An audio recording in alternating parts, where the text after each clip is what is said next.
Hi,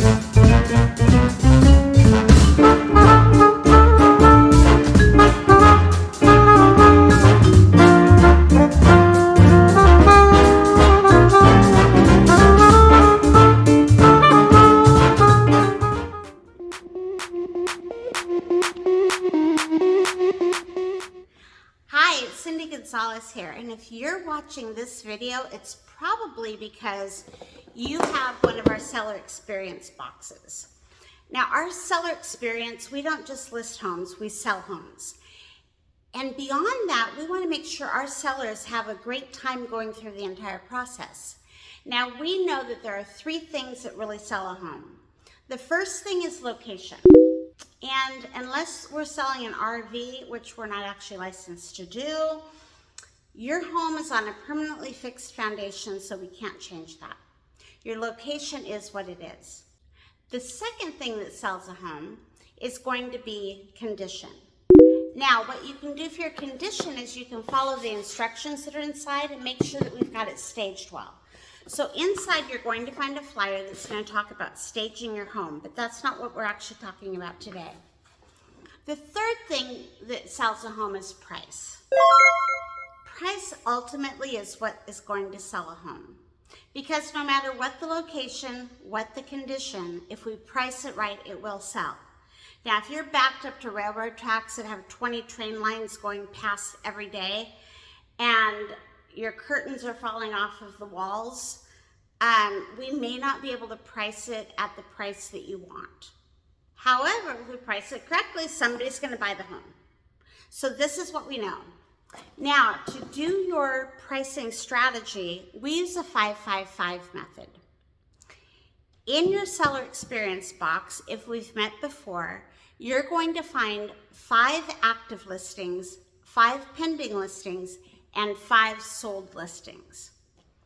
In today's market, we may not be able to find 5-5-5. We might find 5 on market active, we might find 2 pending, and we may find 1 or 2 that have sold in the last 90 days. I don't like going a lot beyond 90 days because really our market changes so frequently that the last 90 days really is the most important days on market. Something that sold a year ago, we can't really use those prices. So if you're talking about your neighbor's house that sold a year ago, that was a different market than we're in now. With the 5-5-5 method, we can stay in today's market.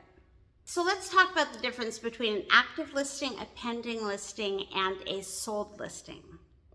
Active listings. These are the ones that are currently on the market. These are the ones that when you go into Zillow and you put in there 3-bedroom, 2-bath, 1,500 to 1,900 square feet, in this neighborhood, they're the ones that pop up the say for sale, right? They're active on the market. And they have a list price on them. Do you know what a list price is? A list price is a wish price. A list price is a wish price. So that's what we wish we could get for our home.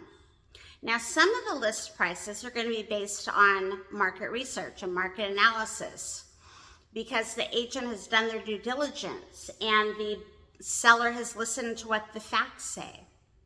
Some of those list prices are going to be real wish prices where the seller has said, I don't care what everything else is selling for. I love my house. I don't care if it sits on the market for 6 more months. I want this amount for it, or I won't sell. Those are wish prices. And unless you want to sit on the market for 6 months, we don't want those prices. So list price is wish price. We look at them for competitor prices, right? So if the house next door, if we're in a neighborhood where there's 5 different models of houses, and the house 3 doors down from us, same model, pretty much the same usage out of life, if that is priced right here, we don't want to be right here. We want to be under it, just a little bit, right? So this is our competitor. So we have competitor pricing within that wish pricing. We have the crazy prices within the wish price. If I see those, I typically don't include them in your 5-5-5. And then we have the ones that say, you know what, I can't afford my payment, I need out. And they're at the bottom of those competitor pricing. If I see an anomaly either up or way down, I'm going to take those out of your comps that I'm going to put into your package. Because unless you're telling me, Cindy, I don't care what we get out of it, I just need to get out of underneath this, I'm going to try to get you the most amount of money I can in the least amount of time. So we don't want to price ourselves over market, but I don't want you to have to give it away unless you absolutely need to. Okay, so those are our active listings. Now let's talk about pendings. Pendings are kind of a mystery. So something happened with that listing to make a buyer go in and say, yes, I want to put an offer in on this. We don't know for sure that the pending is going to go to closed. We don't know that the pending is going to meet appraisal criteria. We don't know if the buyer is going to fall out. What we know is that that particular listing intrigued a buyer enough to put an offer in and say, yeah, I want to go forward. I want this house. So the pending listings are kind of a mystery though, because on market, what we can see is still going to be that wish price, right? We don't know if somebody offered $10,000 more or did they offer 20% less, right? We have no idea what that final price is until it hits the sold. What we do know is that if we have 3 active, 5 pending, and 5 sold within the last 90 days, we know that homes are moving out of the market. And we also look for days on market. So how long did it take that home that's pending to go pending? Was it 3 days on market and went pending, or was it sitting for 128 days on market? Took a lot of price reductions, because we can see that. And then at the end of all of that, it finally went pending. Did they finally chase the market down to where they got an offer? So those are the things we want to look at our pendings. Now let's move to sold. This is real life, folks. This is what it sold for. And it doesn't mean that the marketing was better. If I have 2 1-gallons of milk, right? Both of them are 2%. Both of them have little blue lids on them. This one, I price at $8 for the gallon. This one's priced at $5 for the gallon. The $8 one though, because I'm asking a lot for it, I take really, really good photos.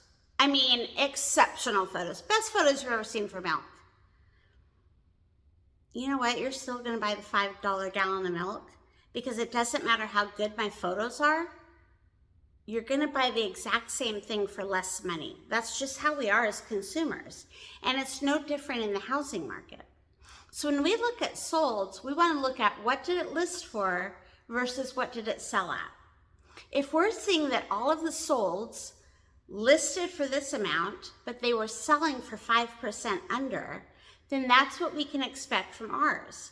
If we're seeing that in that neighborhood, in that cookie cutting neighborhood where we've got the 5 models of homes, if we can see that every home of this model has sold for about this price in the last 90 days, then we may not want to list it way up here where people aren't going to be looking. Or we might want to realize that when the appraiser comes through, he's going to say, sorry, but 5 of these that are identical to your home sold here. I'm not going to give the bank the okay to loan on it up here. So unless we get something with an appraisal gap in it, an offer with an appraisal gap, which we aren't seeing a lot these days, but if we get something with that, okay. But if they're just coming in with normal standard financing, we're going to want to be down where the price can appraise reasonably. So that's what we look at for sold. Sold is real life. These are real life prices. This is actually what the market is paying right now. So that's our 555 method. So take a look. If it's included in your seller experience, it's because I've already seen your home. I've already come through and I've given you the 555 method already. You've got the paperwork. If you don't have a 555 in your hands, it's because I probably just looked at your home or I still need to look at your home. But you will be getting the 555. And that way you've got control over what we list your home for, because ultimately this is your home and this is your decision. I'm just here to guide you and provide you facts along the way. And so that's why I'm going to empower you with this method so that you can make the best decision for your needs. All right, if you've got any questions, feel free to reach out.